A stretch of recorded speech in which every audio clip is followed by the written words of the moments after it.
This is a one-man infiltration mission, boss. Equipment is the bare essentials. Anything else will be OSP. The target location is a prison camp on a U.S. military base. Those Marines have the place locked down tight. Your only backup will be one extraction chopper. We can't send anything else. You won't need to. Again, this is infiltration, a sneaking mission.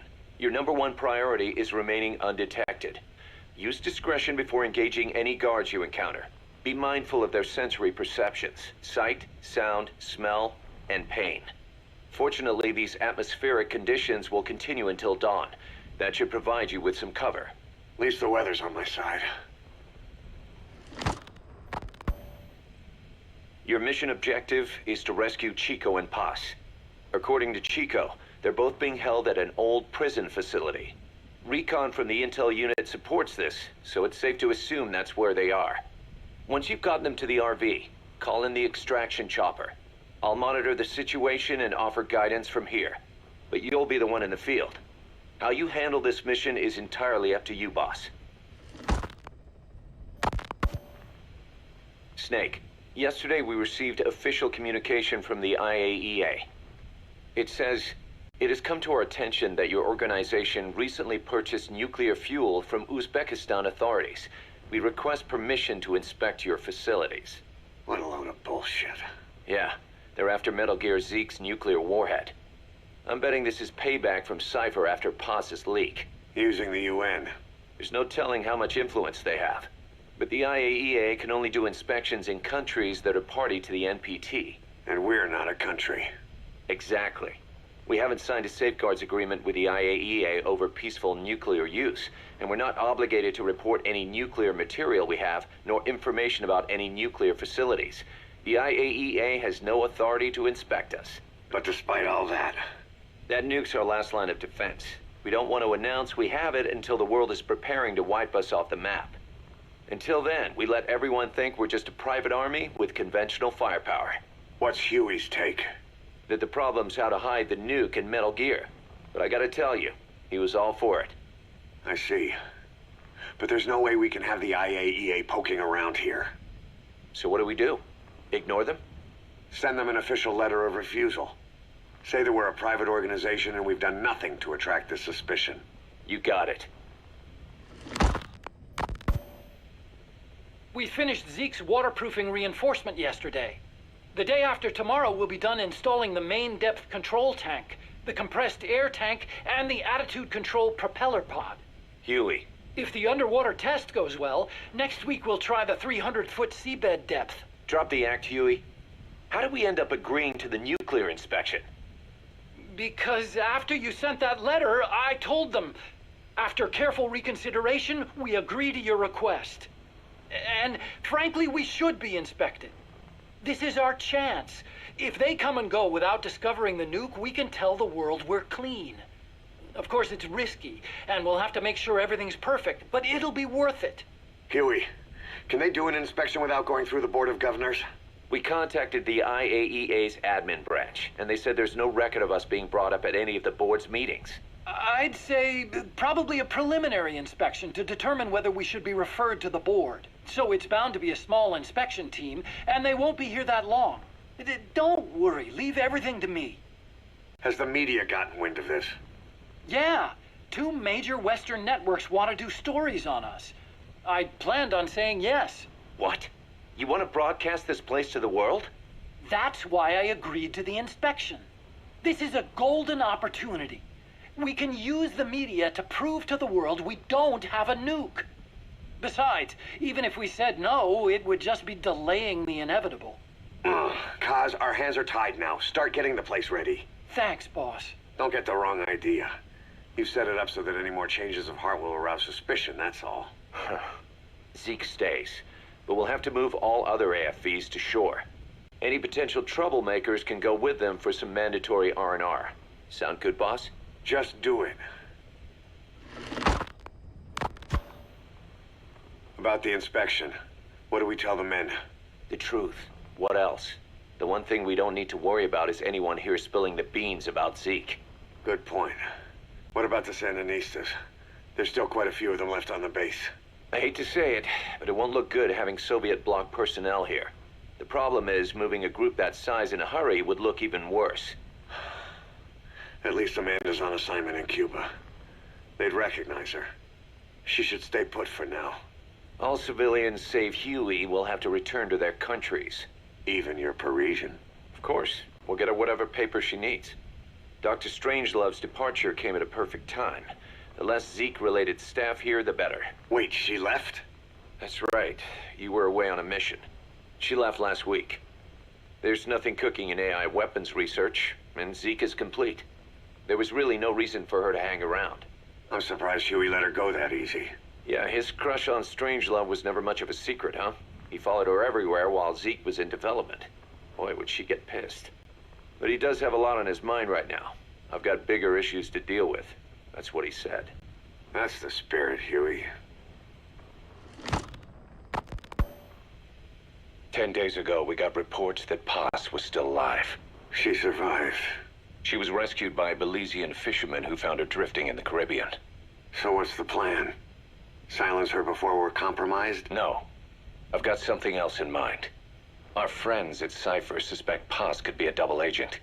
She's being held for interrogation at a camp on the southern tip of Cuba. Black site. Nice. A slice of American pie on communist soil, and out of U.S. legal jurisdiction. The upcoming inspection of Mother Base has to be connected somehow. The timing's too perfect. The UN's nuclear inspection. My guess is they're trying to corroborate Paz's leak. We're an army without a nation. Word of our capabilities gets out, and we'll have the whole world out to shut us down. Having an American private intelligence agency involved's bad news. Cypher's the ones who sent Paz to us in the first place. She knows their true nature. Right. Paz is our only link to Cypher. If she's still alive, we need her on our side. If not us, who else is gonna rescue that bitch? When do we do it? The inspection comes first. We'll deal with us afterwards. Do the men know? Word has started to spread. The information came from Cuba through Amanda. One of the base personnel used to belong to El Frente. I'll tell everyone we don't concern ourselves with the survival of enemy spies. We need them focused on the inspection. And if we get her back here and she isn't cooperative, there's still plenty of room for her in the ocean. Works for me. What about Chico? He had a chance to stop Paz from hijacking Zeke and he blew it. He's carried that guilt ever since. Kid really did care about her. Chico, it's hard to say how he'll react. Have Amanda call him out to Cuba. He shouldn't be here right now. Good idea. They haven't seen each other in a while. Little time with Big Sis and he'll forget all about you-know-who.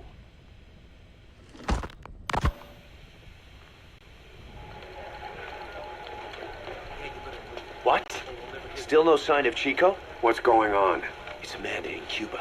Our resupply package arrived, but Chico wasn't with it. Relax, Amanda. I'm sure he's just exploring Havana or something. First time in the big city. Could have gotten carried away. Cos, wait. The boat Chico was on, did it stop anywhere before it got to Havana?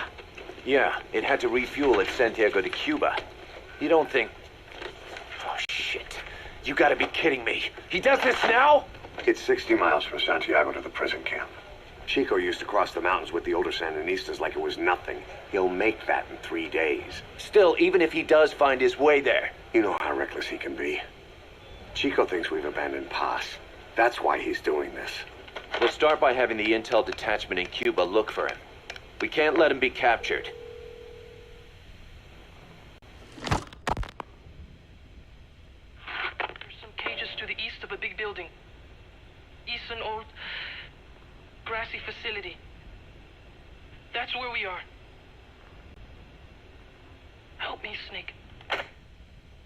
It's a setup. We have no choice. Yeah, if Chico talks, he could blow the new cover up. We can't hold off until the inspection's over. When can we be ready? It'll take at least 16 hours to confirm the flight path and prep a bird. The intel unit has started reconning the area. Sounds like I'll have to miss the inspection.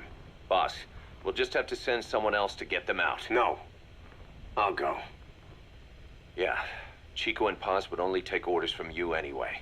And we can't go taking on those Marines at the base head on. It's gotta be off the radar, and it's gotta be you. Hold down the fort, Cos.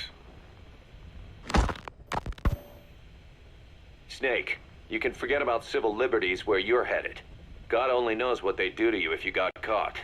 Do not let that happen. The Cubans leased the land to the U.S. as a gesture for helping them gain independence from Spain. The deal remains in effect until both countries agree to dissolve it, or the U.S. abandons the land. That's why America still operates the base even after La Revolucion. Problem is, it's leased land.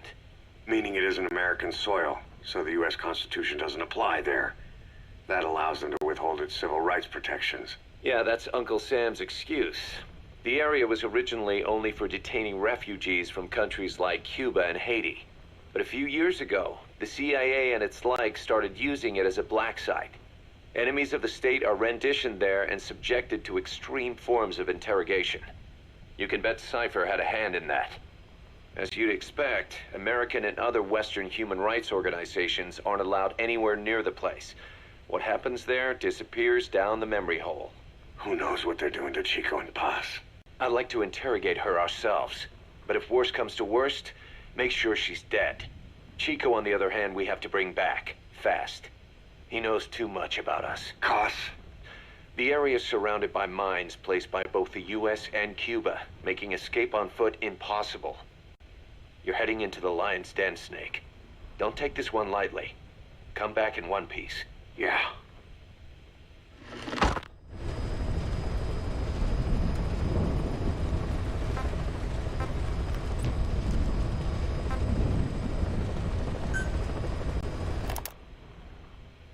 I heard about Paz's tapes. Yeah. Why do you think she'd leave him behind? And that diary? Whatever it was, her commitment was wavering. That much is clear. So she was leaving clues to help us. No way to know for sure. And the ocean's not giving her back. November 4th, 1974. At the outskirts of Barranquilla, Colombia. Contact with Big Boss successful. Zadornov posed as my professor, but Big Boss took one look and knew he was KGB. However, he does not seem to suspect me. To him, I am just a peace-loving student, and another victim of the CIA. We asked him to drive the CIA out of Costa Rica. To him, this means betraying his country. His forces are smaller than anticipated.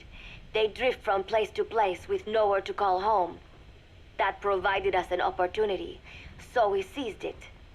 Zadornov offered them a plant off the Costa Rican coast to use as a base. As expected, Miller jumped at the chance. Although initially reluctant, Big Boss came around when Zadornov played him the tape. All because the voice on it sounded like his mentor, the boss. Naked Snake, the man who once saved the world from the brink of nuclear war. Awarded the title of Big Boss for his service. He later became a mercenary, abandoning both his title and his country. To him, that honor was steeped in the blood of the boss, the mentor he was forced to eliminate.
Exceptionally charismatic, he possesses unparalleled combat and intelligence gathering abilities.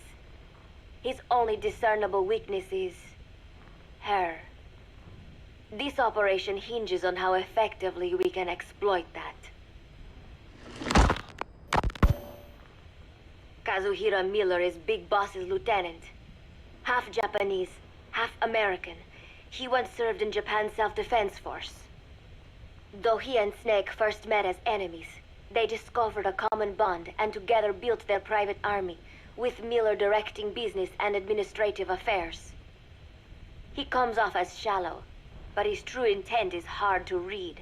I must be careful. All that is clear is his infatuation with Big Boss. With East and West fighting over its control, Central America is now the most contested region on Earth. CIA Central American Station Chief Coldman has developed Peace Walker, a fully AI-automated, fail-deadly nuclear launch system with which he aims to reignite the Cold War. Snake's new objective in Costa Rica is to prevent that. Zadornov's, or should I say, the KGB's plan is to play the two sides against each other, turning the entire region red. Not one of the three parties realize they're all just pawns in Cypher's hands. Cypher watches all. Mother Base has developed rapidly since being established in the Caribbean Sea. They recruit more personnel daily, and already their mercenary services are turning a profit. Big Boss's leadership and charisma, and Miller's business acumen drive this impressive growth. Furthermore, joining forces with a faction of the FSLN has expanded their power even more. They have even commenced their own weapons development program. All is proceeding according to Cypher's will. I could not be more pleased. Snake's pursuit of Peace Walker led him to an AI modeled after the boss's thought patterns. It was incomplete, but, somewhat ironically, making contact with Snake was the necessary finishing touch. Meanwhile, the scientist behind Peace Walker's locomotive control, Huey, defected to Snake's army. His presence has greatly accelerated weapons development at Mother Base. I failed to anticipate Coldman's madness, but nuclear war was averted. However, this was only after the boss AI on board Peace Walker sank itself to the bottom of the lake, in what could be likened to suicide. The boss laid down her gun, choosing to sing for peace instead, and Snake, himself a gun, parted ways with her. In doing so, he reclaimed the title he once abandoned. He is Big Boss. Zadornov has been detained. Since this leaves my cover identity without a guardian, the Mother Base staff has taken me in. I am now better placed than ever to monitor their internal affairs. Everything continues to unfold according to plan. The developer of the boss AI, Dr. Strangelove, has also come to Mother Base. With her and Huey's expertise, they can now develop a weapon capable of matching Peace Walker. Development on the bipedal weapon is now complete. They call it Metal Gear Zeke. It stands there like some sort of mystical guardian. The soldiers gaze on it with pride and reverence. Big Boss has elected to arm it with a nuclear weapon. As an army without a nation, they seem to feel the need for a deterrent against whatever the world might pit against them. It is a dangerous gambit. Why do such a thing? Their nuclear strategy differs from the Americans and the Soviet Union. The superpowers deter attack by revealing their nuclear arsenals to one another. Snake and his men know that if they were to go public with this, the whole world would unite against them. Business would dry up overnight. So they do not plan on revealing the nuke until necessary. This ace-in-the-hole approach is their idea of a nuclear strategy. Wielding a deterrent, all the while unable to reveal its existence. I wonder if Snake sees how vulnerable this makes them. Yes. Hijack Zeke? Yes, I did indicate that to be our leverage. But I cannot imagine his agreeing to that now. But did you not raise them to safeguard your governance without borders? No. I have not forgotten. Cypher watches all. Yes, things are proceeding, but modifying Zeke has not proven easy. I am using Zadornov to buy some time. No, I have not forgotten what you said. However... Well, forgive me for asking, but this is you I am speaking to, isn't it, Cypher? I will fight Big Boss. The world must be ruled by a single will. To defy Cypher is a fate worse than death.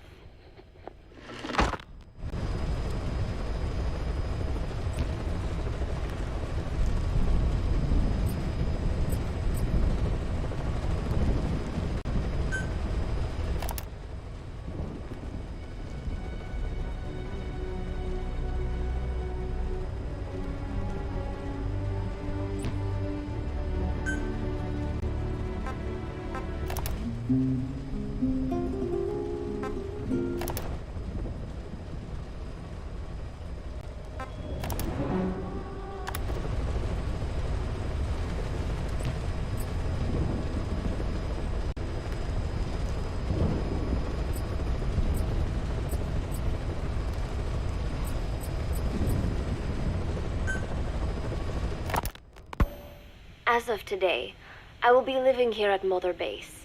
Now my real trial begins. Zadornov was paying my room, board, and tuition, but he has since been captured. I told the man that with no more money from the KGB, I could no longer afford school. He bought my story, and when I said I would be willing to work, he took pity on me and let me stay. For some reason, Miller really pled my case. That was helpful, but the man is still a fool. His men are no better.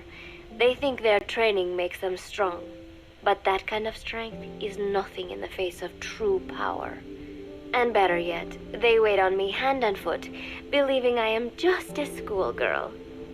Looks like I won't be working too hard after all. Just today, while scouting out the living quarters, I saw a group of them in the corner of the deck making a fuss. Going over for a look, I saw they were feeding a kitten. A bunch of grown hard men, and they're the ones acting like schoolgirls. Look, isn't he cute? What is wrong with them? Disgusted, I just nodded and smiled. I must stay in character after all. I indulged their chit-chat for a few moments. Then one of them asked me to give the thing a name. They had just taken it from its mother. I named it Nuke. I improvised some nonsense about how our compassion for living things can help prevent wars. The men gave me a little fish. I held it out in my palm, and the kitten happily ate it up. What a pathetic, feeble creature. It sickens me. Today, Chico invited me to go fishing with the soldiers. I suppose finding one's own food does have its merit, but I prefer not to be involved in such a degrading task. And their prattling on about fishing being fun is nonsense. I'm not here to find playmates. Nevertheless, distasteful as it was, I went along in order to maintain my cover. Chico thrust a fishing pole into my hands, and we went up onto the deck where several soldiers had gathered. They welcomed us warmly. With so few women aboard Mother Base, I'm treated like a princess. No one suspects I am neither a teenager nor a student. It was nice and sunny, with a gentle breeze and waves. As I cast my line and waited for a bite, the soldiers began to ask me all sorts of questions. As always, I answered according to our predefined scenario, feigning a smile. As I sat there feeding them lies, the fish began to bite, and the soldiers began to focus on their prey. Chico had his bait stolen by a fish, and got so angry that he stood up and nearly fell into the sea. Everybody laughed. It almost made me want to join in too. At some point, I got a bite myself. The instant after I felt that first gentle tug, the fish yanked the line with astonishing strength, and I let out a cry of surprise. I thought he was going to be huge.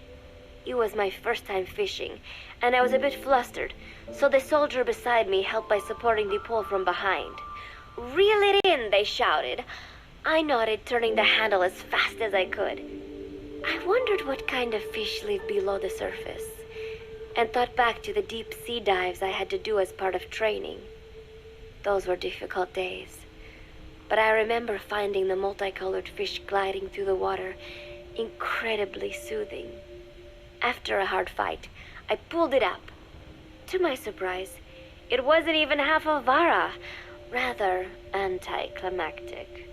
But I wasn't doing it for fun, so I wasn't the least bit disappointed. Nook was hovering nearby with an expectant look on his face, so I gave the fish to him. All in all, a thoroughly wasted day. Preparations are coming along nicely. No one suspects me of being the one to let Zadornov out of his cell. Today, Amanda and I taught Cecile how to make gallo pinto. It is a simple home-cooked dish consisting of black frijoles mixed with arroz. It is well known throughout Central America, not just in Costa Rica, so it is no surprise that a Nica like Amanda would be good at making it. But I was raised in the States from a very young age, and can hardly even remember my mother's gallo pinto. Having to make chit-chat with that clueless bird lover and the so-called revolutionary was excruciating. And, clueless or not, I will need to be especially careful around Cecile, the one who actually recorded that tape. Thankfully, Miller and his men seem to believe I mistook the tape I found for one my friend made. In any case, one can never be too careful. Anyway, the three of us minced garlic and herbs, then cooked them in a pot with frijoles we'd soaked overnight. While waiting for them to cook, we sautéed onions and arroz in a frying pan. Cecile worked the frying pan according to Amanda's directions, but seemed a bit glum. She does have a knack for cooking, though. She is French, after all. We added water to the pan and watched the arroz begin to steam. While we waited, Amanda shared memories of her mother with us. They had been separated because of Simosa, but the taste of her mother's cooking was still fresh in her mind. When the frijoles were ready, we drained the water, stir-frying them with the rest of the vegetables. Quite a complicated process for home cooking. Nonetheless, it kept them occupied. The longer we sat and talked, the greater the chance of my arousing their suspicions. With women, it is not enough to just bat your eyelashes and giggle. It takes a lot of effort to divert attention.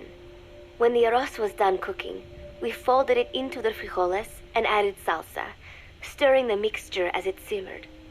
At this point, for some reason, the conversation turned to romance. Why does it have to be that way whenever women get together and chat?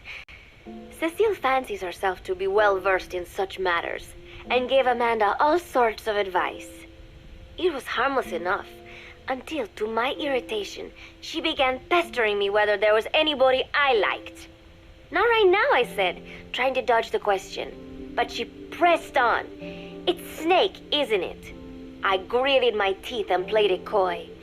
"Maybe." Cecile nodded and giggled. "He is pretty sexy, isn't he?" What a ditz! It's all I can manage to just survive. The thought of romance has never once crossed my mind. I have no interest in that kind of man. Soon enough, a rich aroma began to fill the room. The gallo pinto was ready. New came over and rubbed up against our legs, looking for a handout. Unfortunately, it was not the kind of food a cat would like. We let a few of the soldiers have a bite, and then headed off to the mess hall. The home-cooked flavor we'd achieved was a big hit with the men of MSF. Not that we are trying to impress them or anything.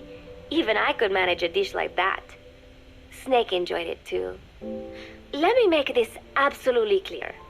I have no interest in that man. Football, or soccer as it is known in the States, is extremely popular here. It has not caught on yet in the US, but it has legions of rabid fans all across Latin America. These fans can get so rowdy that it is commonly believed El Salvador and Honduras went to war in 1969 over scuffles in a soccer match. In reality, tensions between the two countries were already high. The match was merely one of the sparks that set them off.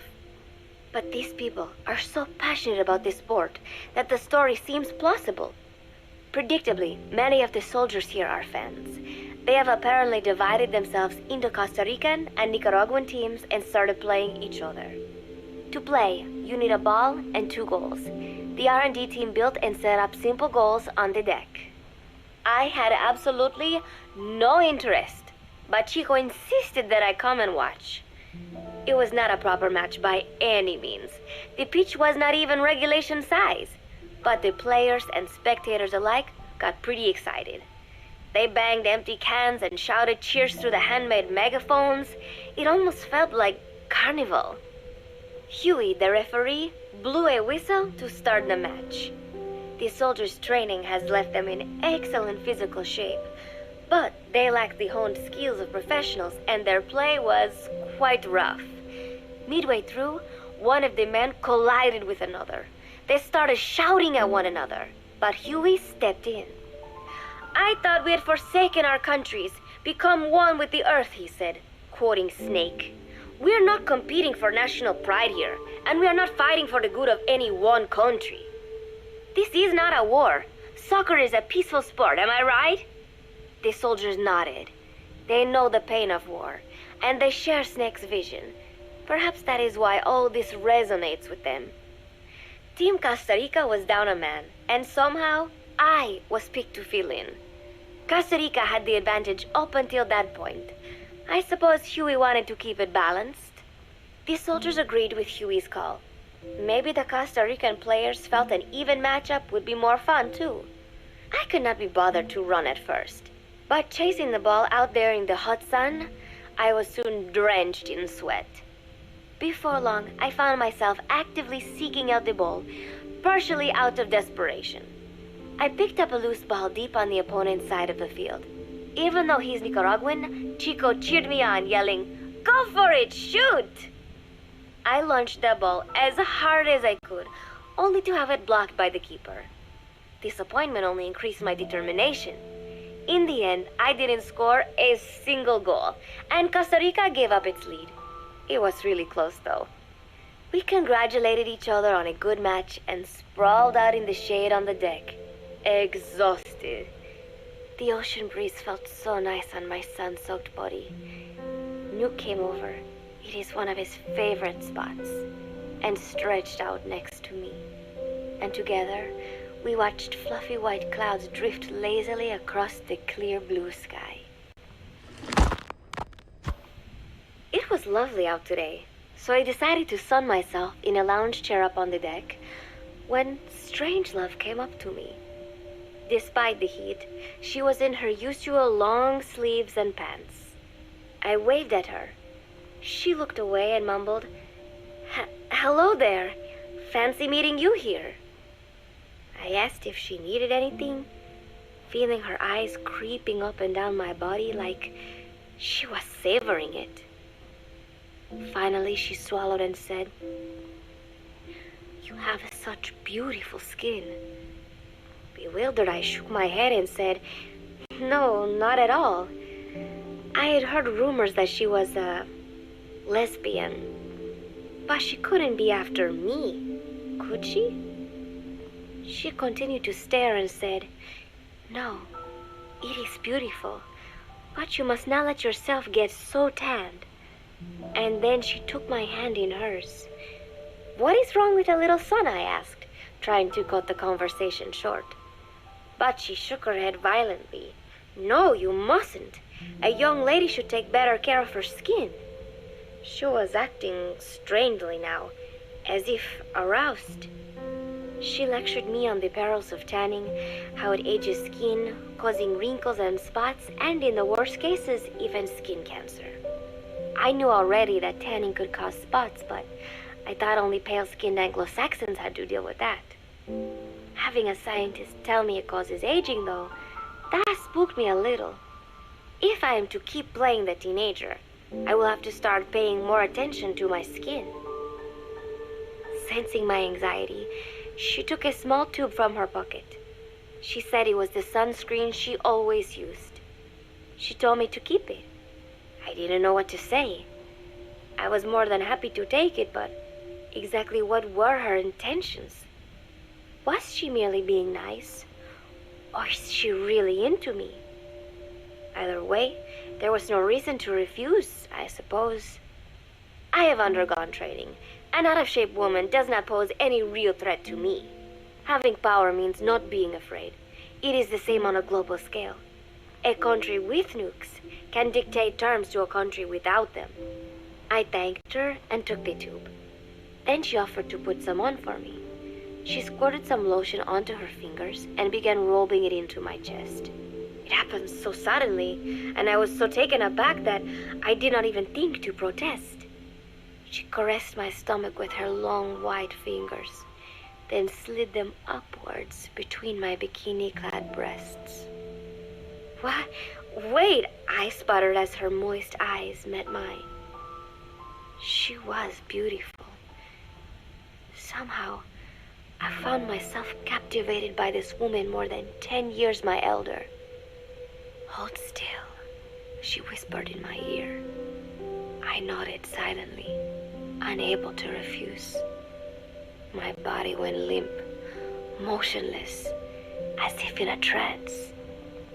Gently, carefully, she rubbed the lotion all over my entire body. I shouldn't have enjoyed it, and yet I could not help myself. For a moment, I was spellbound. That woman is dangerous. I had better watch myself. Protecting one's health is an important part of any agent's job. But despite my best efforts, I have caught a cold. Now that I think about it, Mother Base's numbers are on the rise, with soldiers coming from all different places and backgrounds. It is no wonder then that sooner or later someone would bring in a virus. That said, what I have got is just a common cold. The medical team said I'd need a few days rest, so I've been restricted to my room and put on bed rest. I thought I'd gotten used to not having anyone around to relate to, but at times like these, being alone is just miserable. All I could do is lay there and stroke Nuke's back, trying to take my mind off how bad I felt. Nuke just sat there, not making a sound. But I did have visitors. Amanda and Chico, Huey, Cecile, Miller, and a few of the soldiers I've become relatively close to. Amanda made me a soup with herbs she said were good for a cold. Miller told me to take it easy. I will sing you a lullaby, he said, then broke out a guitar and sang some incomprehensible song in Japanese. I did not need to understand the lyrics to know he is an awful singer. Then he said, "You know what is good for a cold? Suppositories. Here, I'll show you." He began to take off his pants, so I threw my tissue box at him to make him go away. Then Strangelove showed up, saying she had some miracle Indian cure. It is got eucalyptus extract, she said. It works best if you rub it into your chest. And then she tried to take off my nightshirt. I whacked her with my pillow, and I got rid of her. Chico brought me a little flower in a cup. It had been growing in a little bit of earth that probably found its way on board stuck to something else. I found this on the deck. Here, you can have it. He tried to act nonchalant, but I am pretty sure he's got a crush on me. None of them understand. If they thought these little visits would cheer me up, they were wrong. Tonight, Snake himself came to my room. Like the rest, he believes I am just a schoolgirl and treats me as such. Why did you abandon your country? I asked him. Why create the MSF? Of course, I knew the answers already, but I wanted to hear it from him.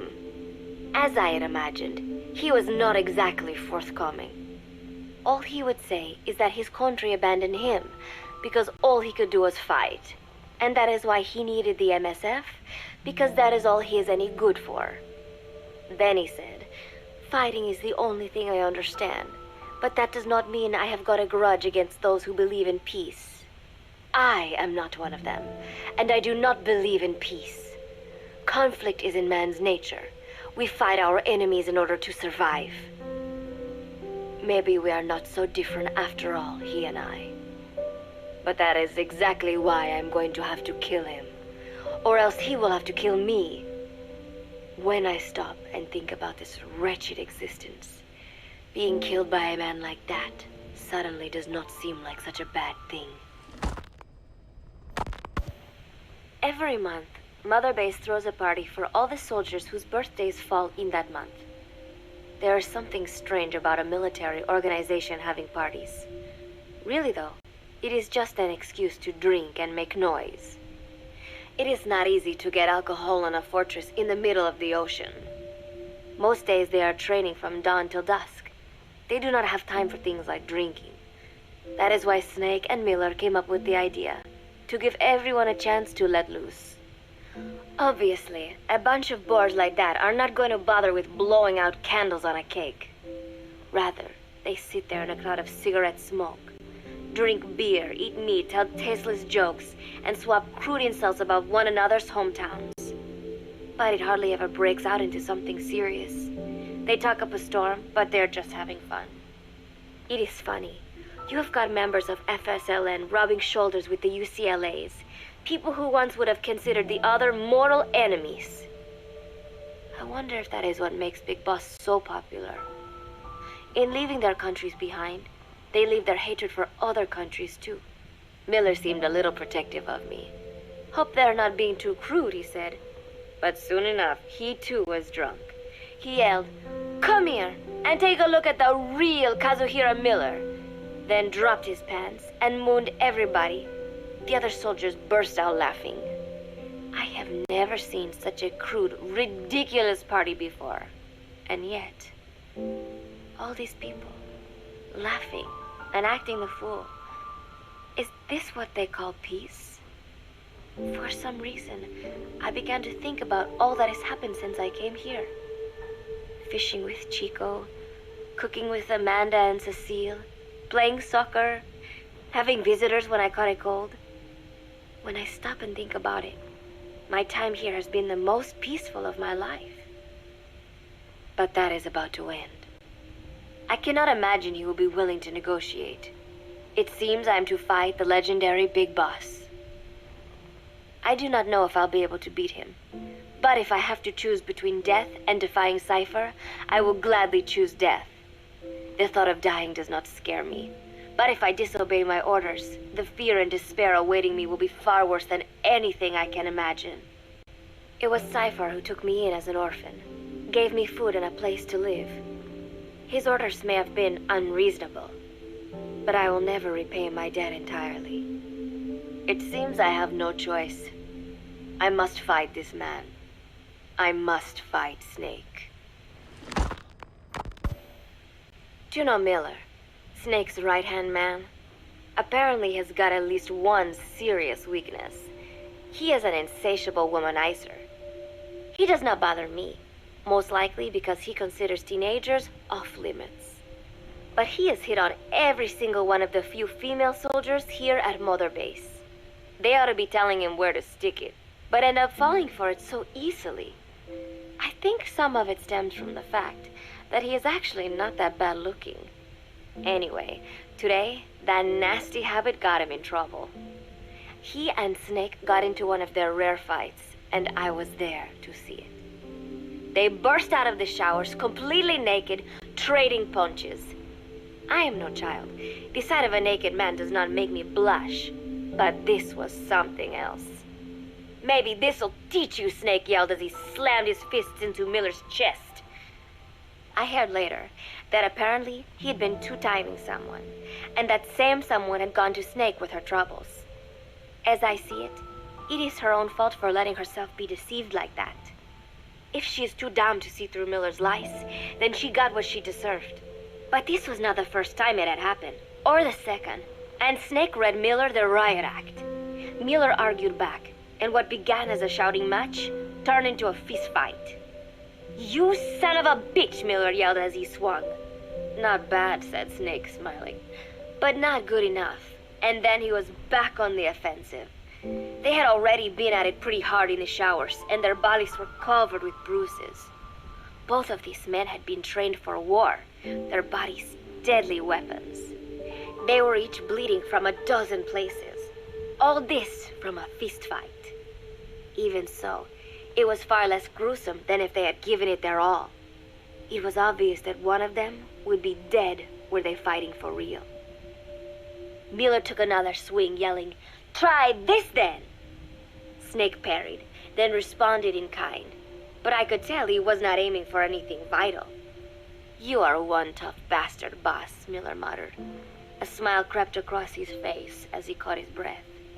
And then they went right on fighting. Blood and sweat flew off their glistening bodies. It was combat without hatred or hostile intent.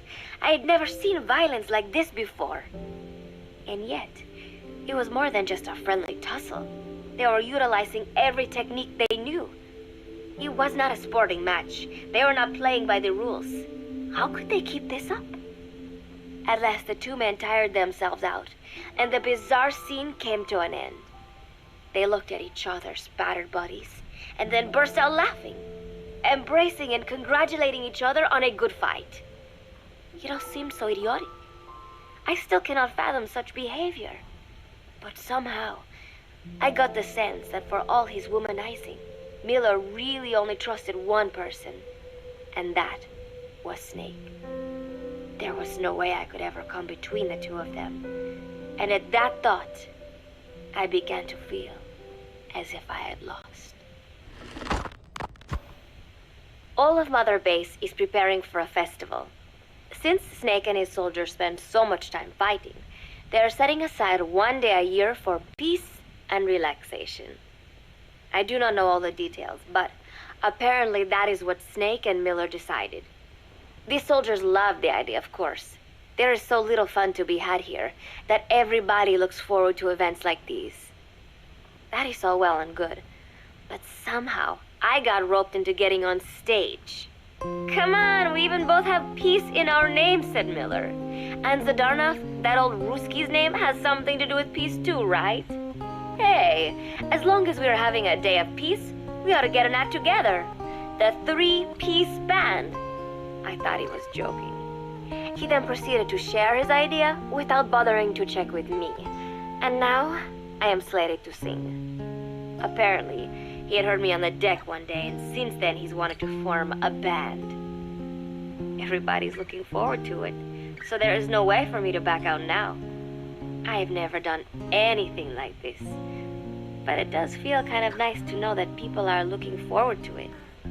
I mean, it cannot be any worse than Miller's singing, but modifications to Zeke are already finalized, and I must complete my mission.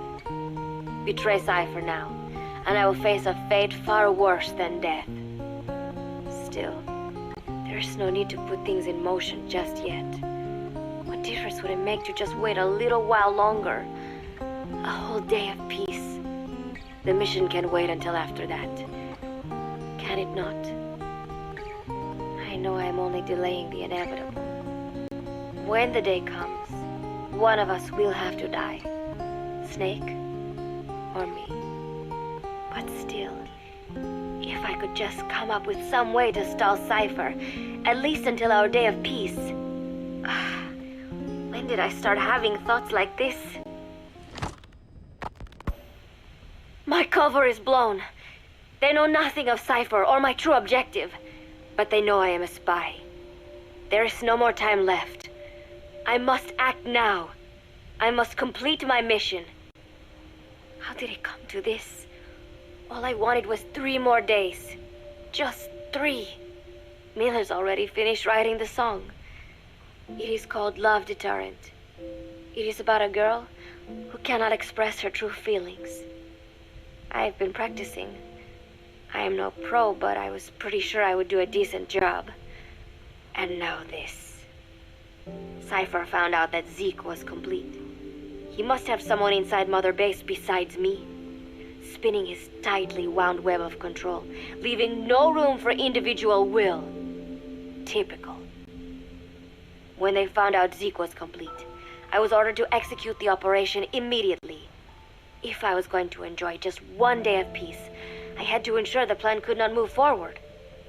I tried to sabotage Zeke. I thought by damaging the drive system, they would have no choice but to delay their plans. I waited until midnight, and then snuck into the hangar. There would be trouble if it looked like sabotage. I selected one of the drive system's load-bearing parts and carefully worked to warp its shape. The leg's drive system requires a high degree of precision to operate. Even the smallest deviation would have done it. Then, Chico walked in. Maybe it was one of those nights where he could not sleep. In any case, he saw me, panicked, and took off running. It would have been easy to kill him, but I could not. I know he likes me. It is not as if I would ever have an interest in a child like him, but I could not pull the trigger. Not at him, not in the back. Will he tell them? Or is there a chance he will keep it a secret? Protect me? No. He knows now. Knows I am not who he thought I was.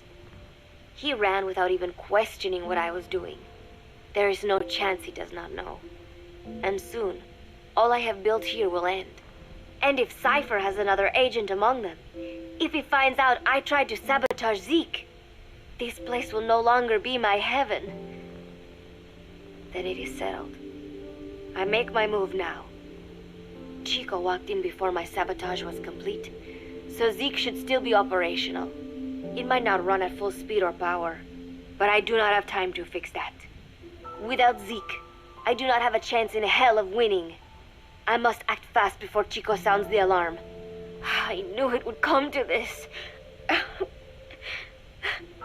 I just did not think it would be so soon. It is time, Zeke. Metal Gear Zeke. Activate.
She told us everything. Don't worry, I kept my word. She didn't suffer long. Here. You earned it.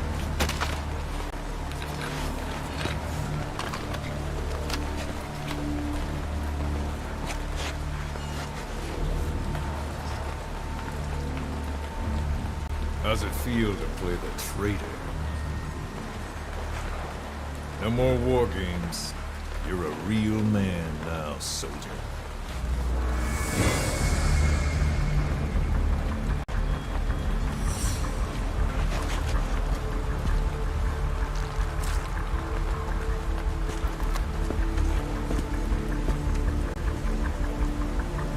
Give my regards to your boss when you get home.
10 days ago, we got reports that Paz was still alive. She survived. She was rescued by a Belizean fisherman who found her drifting in the Caribbean. So what's the plan? Silence her before we're compromised? No. I've got something else in mind. Our friends at Cypher suspect Paz could be a double agent. She's being held for interrogation at a camp on the southern tip of Cuba. Black site. Nice. A slice of American pie on communist soil, and out of U.S. legal jurisdiction. The upcoming inspection of Mother Base has to be connected somehow. The timing's too perfect. The UN's nuclear inspection. My guess is they're trying to corroborate Paz's leak. We're an army without a nation. Word of our capabilities gets out, and we'll have the whole world out to shut us down. Having an American private intelligence agency involved's bad news. Cypher's the ones who sent Paz to us in the first place. She knows the true nature. Right. Paz is our only link to Cypher. If she's still alive, we need her on our side.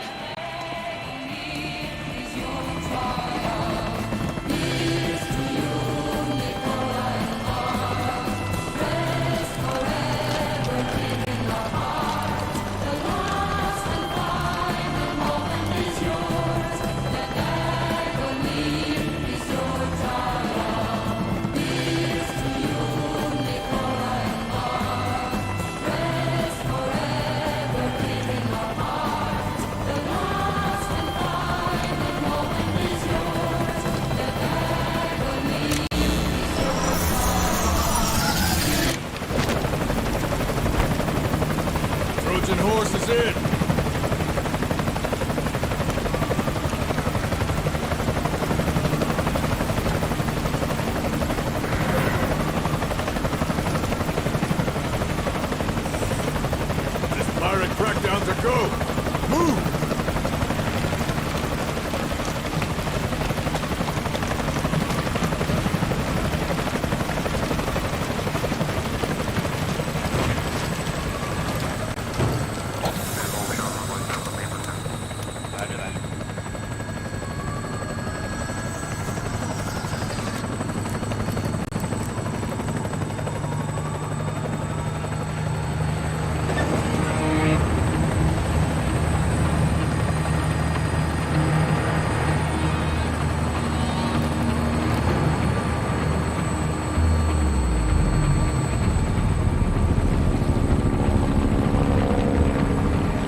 So who's the other target?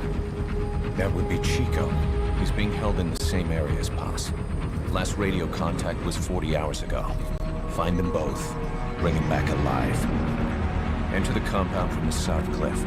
Secure Chico and Paz, then report back from the rendezvous point.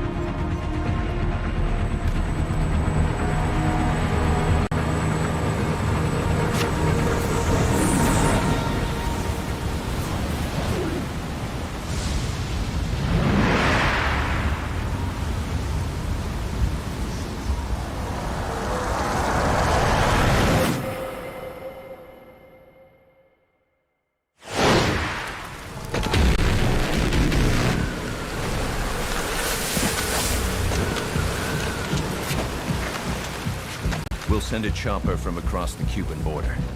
You should be back at Mother Base in time for lunch. You'll probably just miss our guests.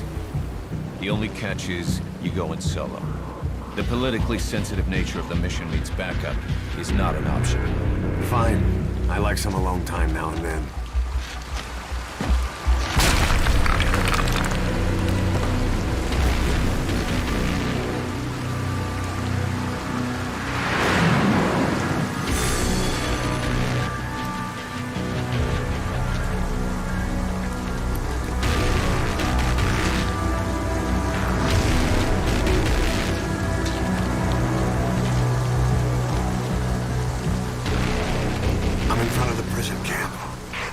Excellent, Snake.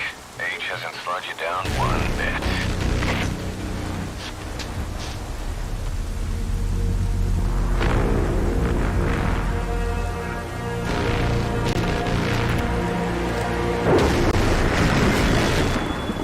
Kept you waiting, huh?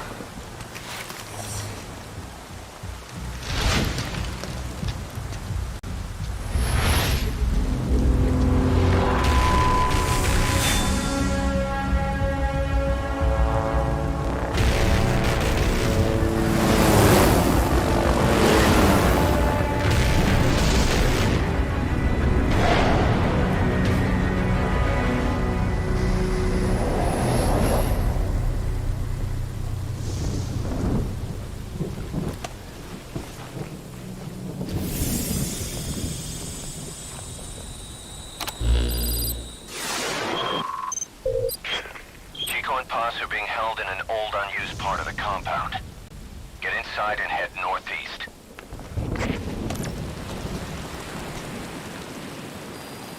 Mission info has been This is an infiltration mission. You've got to stay out of sight.